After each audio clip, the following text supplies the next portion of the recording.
Yun, what's up mga kamak bro? Magandang umaga, magandang tanghali, magandang hapon at magandang gabi. Saan man tayong dako ng daigdig. So nagbabalik. So medyo naging busy tayo for how many months? So hindi tayo nakagawa ng mga magandang topic or hindi nagkaroon ng magandang announcement. So by the way, I have someone here with me, actually fresh from the Philippines. So kakasundo ko lang sa kanya actually last week. So may mga tatanong tayo sa kanya. So we have a new interview. Before kasi si Jenner yung in-interview natin. Now, different position, different person. So may mga pwede tayong tanong, paano nga ba siya nakapunta ng Australia? But before that, syempre, let's have an intro.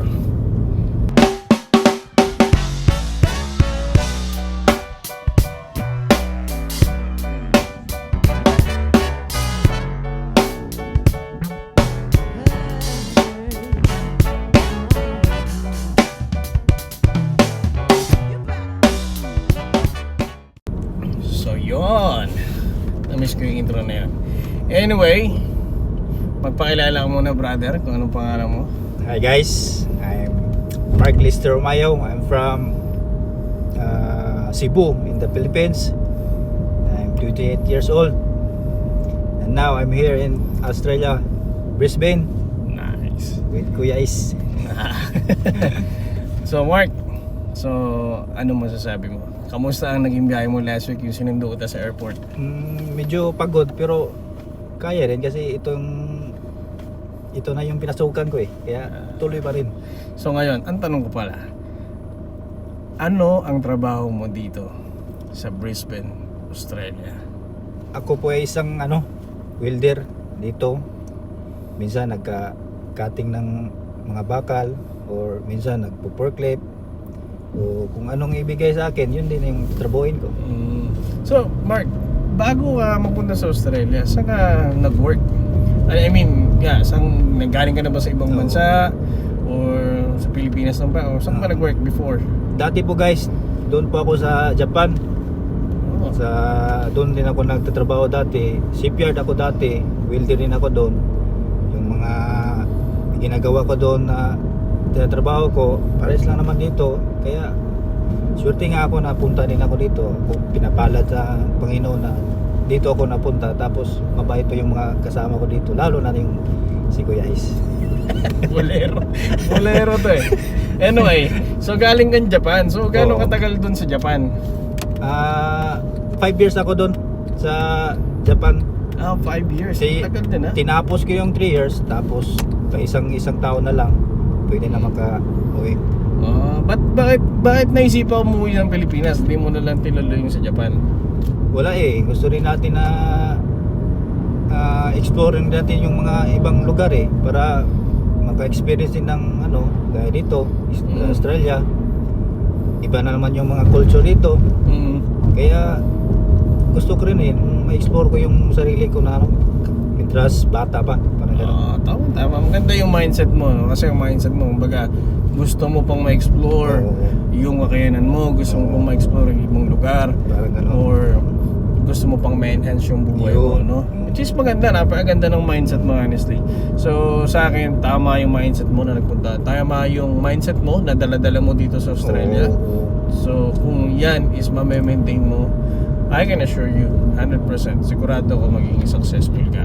So anyway, so ang tanong ko sa'yo, paano ka napunta or paano ka nag-apply papuntang Australia?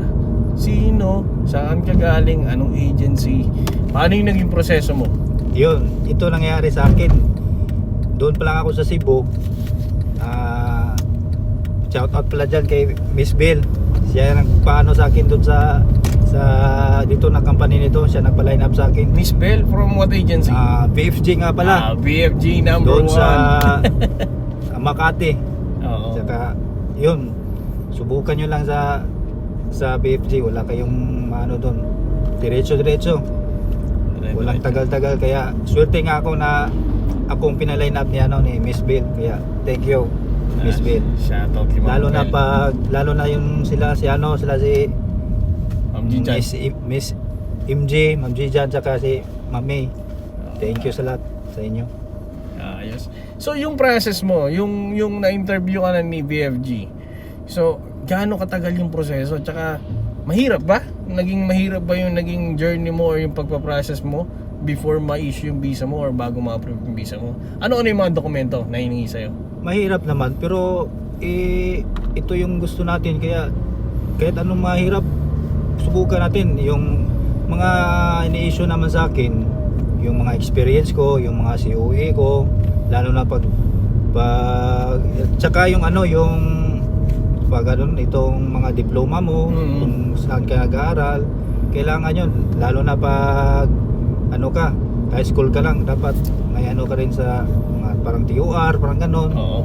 Kailangan din yun, lalo na din sa ano tawag nito sa mga experience mo, sa mga certificate mo, sa training mo sa TISDA, parang ganon. Kailangan yun, talaga yun, hinahanap Oo, sa'yo. hinahanap So, sa akin. binigyan ka ba ng skill assessment bago ka pumunta rito? Hinanapan ka ba ng skill assessment? Anong tawag? May tinatawag sila sa welder kasi may mga kasama na tayong welder dito.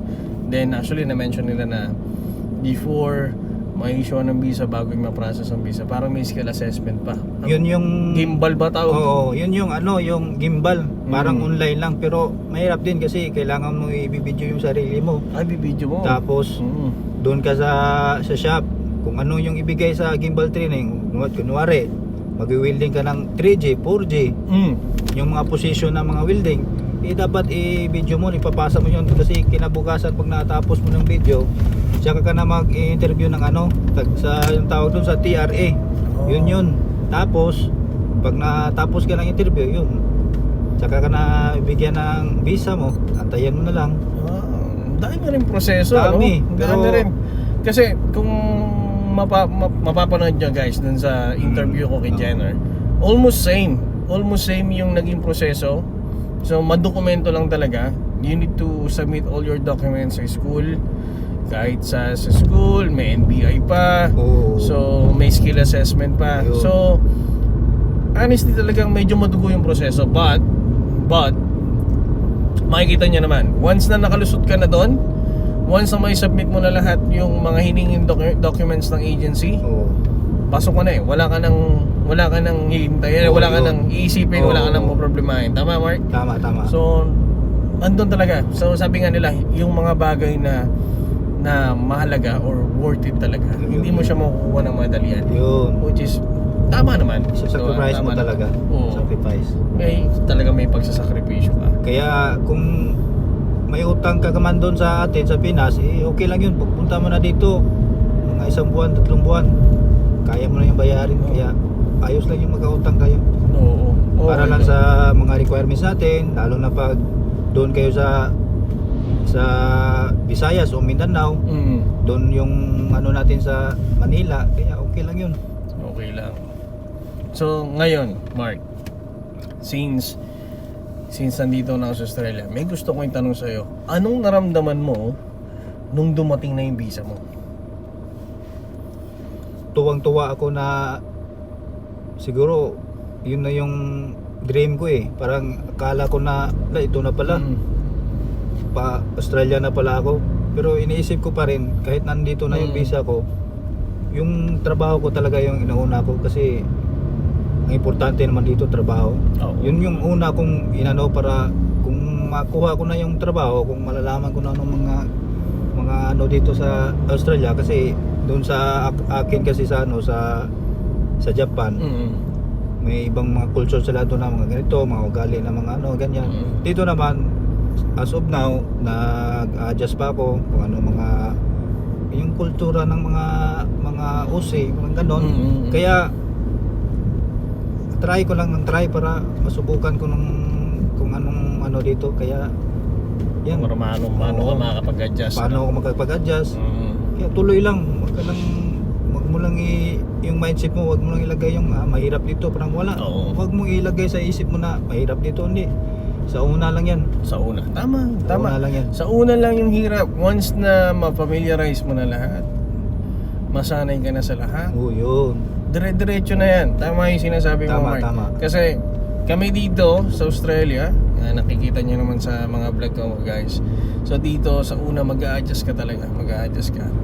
Then lagi ko nga sinasabi, sa mga viewers natin, Mark, even sa'yo, yung naging advice ko sa'yo sinundo kita sa airport, you need to be focused on what is your responsibility.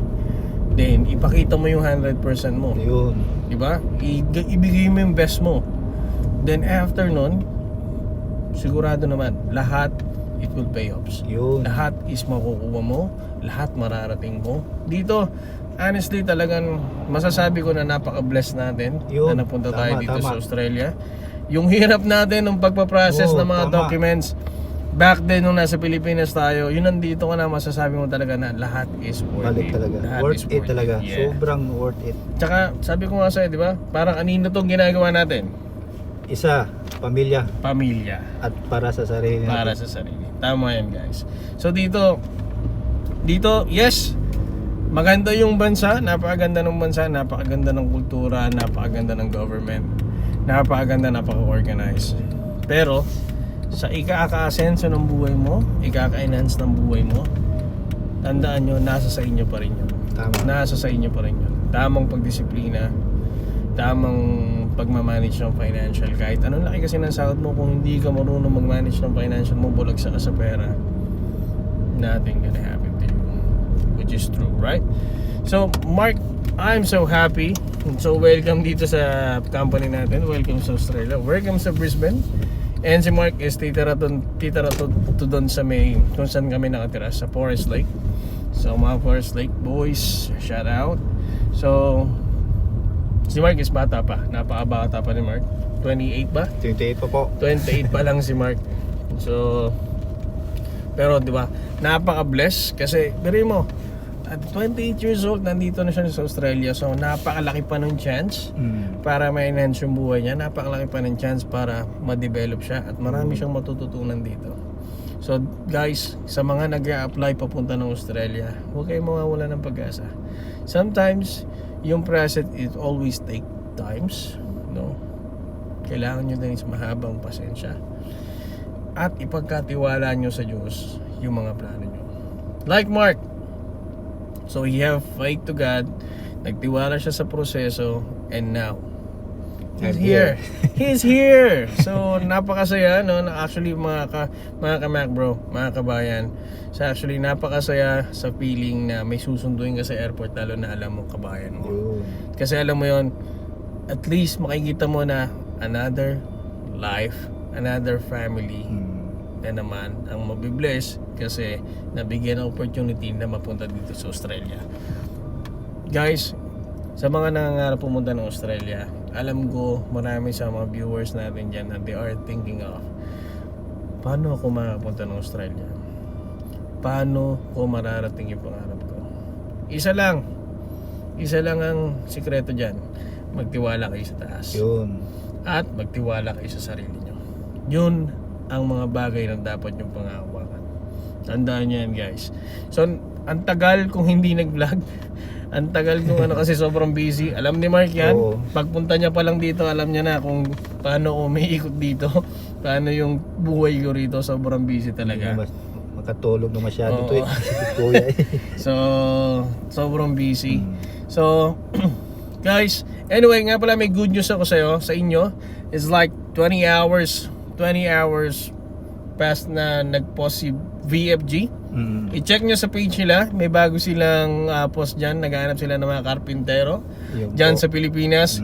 If you are qualified carpenter, i-check nyo yung qualification. Of course, you need to have a 5 years experience, not more than 42 years old. Then may passport, may lisensya, no? So, and kahit paano nakapag-college ng 1 year dyan sa Pilipinas. Then, kung tingin nyo is pasok yung qualification na sinabi ko, applyan nyo na agad dyan sa BFG. Pwede nyo kontakin sila Ma'am Bell, si Ma'am G dyan. So, lahat ng taga BFG, I can assure you they're going to assist you. So, sila yung mag-a-assist sa inyo hanggang sa ma-interview kayo hanggang sa ma-college kayo. So, i-applyan nyo na to. Itong nasa gitna na yan, applyan nyo na yan. Okay? So, wag na kayong magantay pa. Applyan nyo agad yan. Then, you don't know. Baka ito na yung binigay sa inyo ng Diyos na pagkakataon para mapunta rito. So, Mark, thank you so much. Thank you. Thank you so much sa interview natin. So, Ang tagal kong di nag-vlog, di ko alam kung 3 months or 2 months nang nakalipas yung huling vlog ko. So, we will see kung magkakaroon pa ako ng time makapag-vlog ulit for some other time. Kasi ngayon talagang sobrang busy. Siningit ko lang si Mark kasi since lumabas kami ngayon, naglipat kami ng mga gamit niya doon sa bahay. So, kinuha lang namin yung pagkakataon na yun para ma-interview siya. Then kahit pa paano, is maging inspirasyon sa mga nangangarap na pumunta rito sa Australia. So guys, yun lang. It's been nasa 15 minutes na yung vlog ko. So thank you so much guys for viewing. And thank you so much for watching this video. Don't forget to like, share, and subscribe sa Ace Macflix. Anyway, meron nga pala akong mga composed na song dyan. If you feel bored, you can listen to it. So, magaganda naman yan. It's more on OFW. It's more on being a father, being provider to your family. So, pakinggan nyo lang yan. Walang bayad.